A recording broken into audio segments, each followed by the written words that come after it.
got back from seeing Civil War Captain America 2 about an hour ago. Saw the 10:30 in 2D. Um,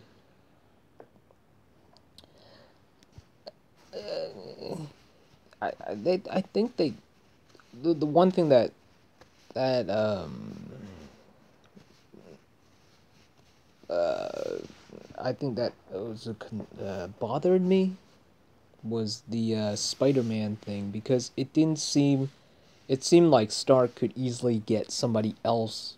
There must have been other heroes besides, because um, Spider-Man's really green in this movie. It didn't come off natural at all. It seemed really forced. And I know that they're trying to.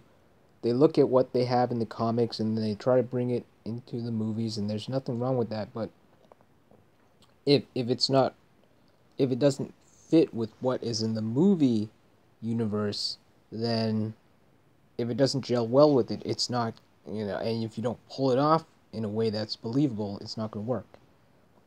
And this thing with the registration, well, I don't know if it was registration. Um, Again, I usually when I watch movies, it's an osmosis process anyway.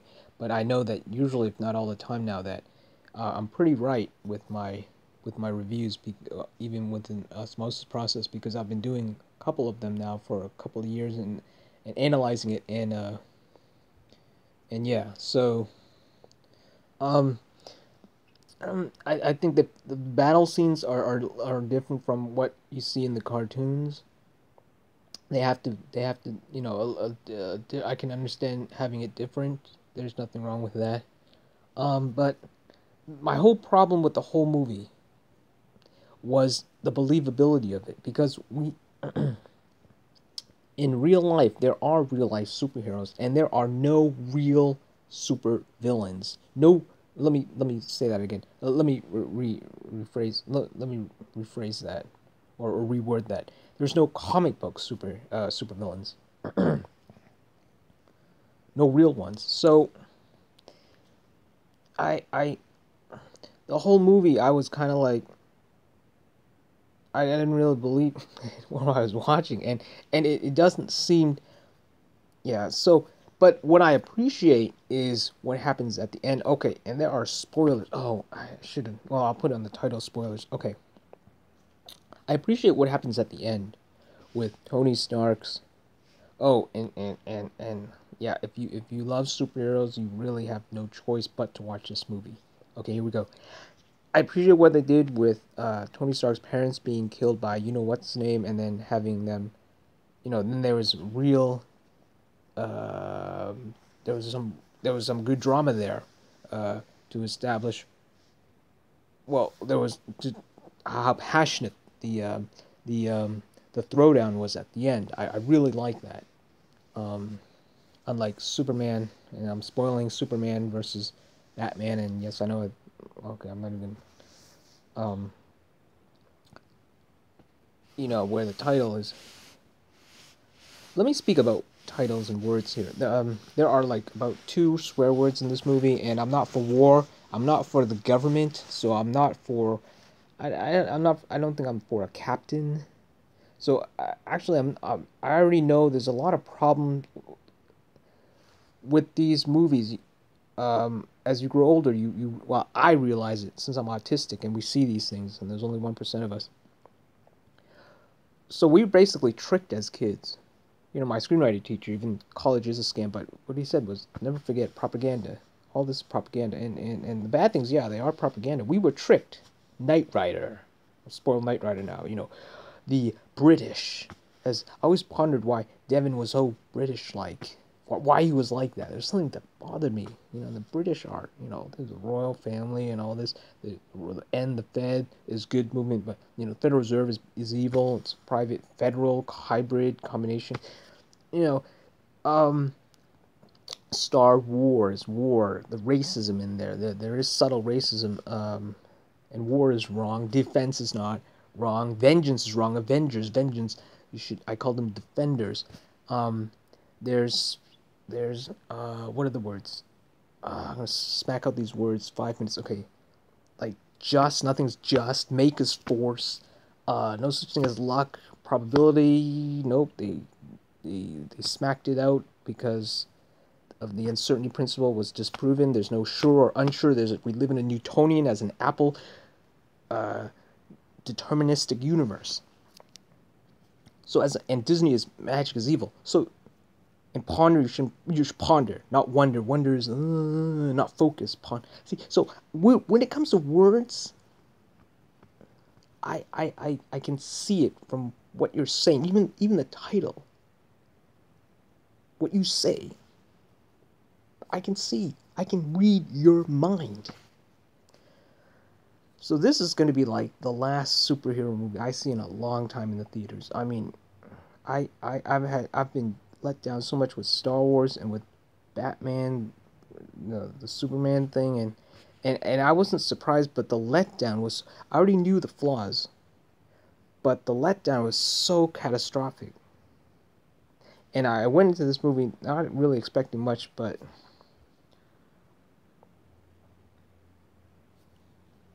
it's not catastrophic at all. Believe me, I wasn't like in Batman Superman where I was going, oh god, what other watch. But yeah. So anyway, there are two end scenes. There's one in the middle, and then there's one at the end. This time I guessed right. I was like, yes, yes, I'm getting my compatibility with the 99 neurotypicals. My research, I'm like, I'm understanding it. Yes, yes, I got it. Yes, there is a lens. But oh, and no, should I even mention this? Yeah, okay, I'll mention this part.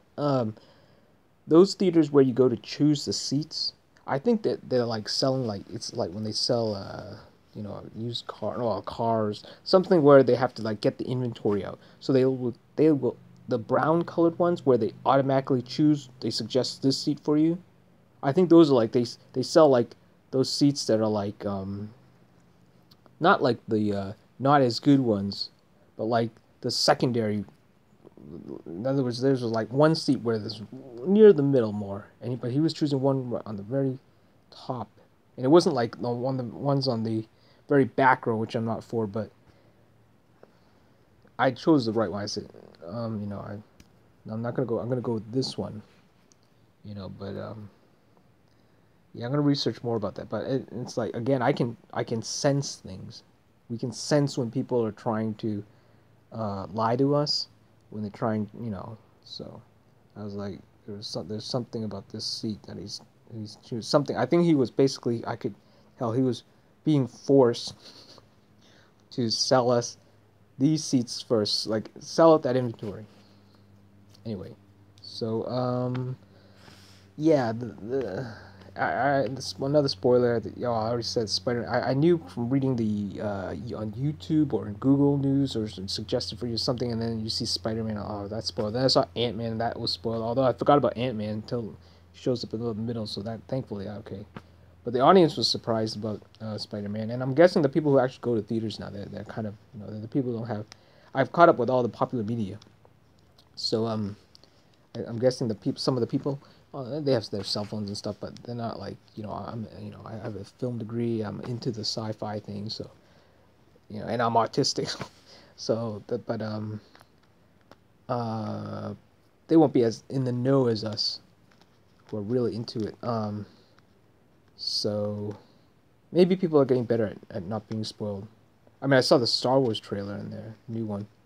I haven't seen it. I was voting online. I didn't mind. I could close my ears and eyes, but I was like, okay. I wasn't expecting much anyway, but it looked pretty good. Again, I'm not for the title. I call it Star Defense, but um, uh, yeah. Okay, let me.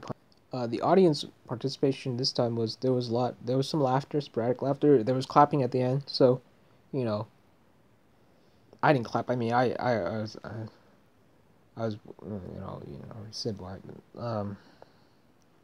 Yeah.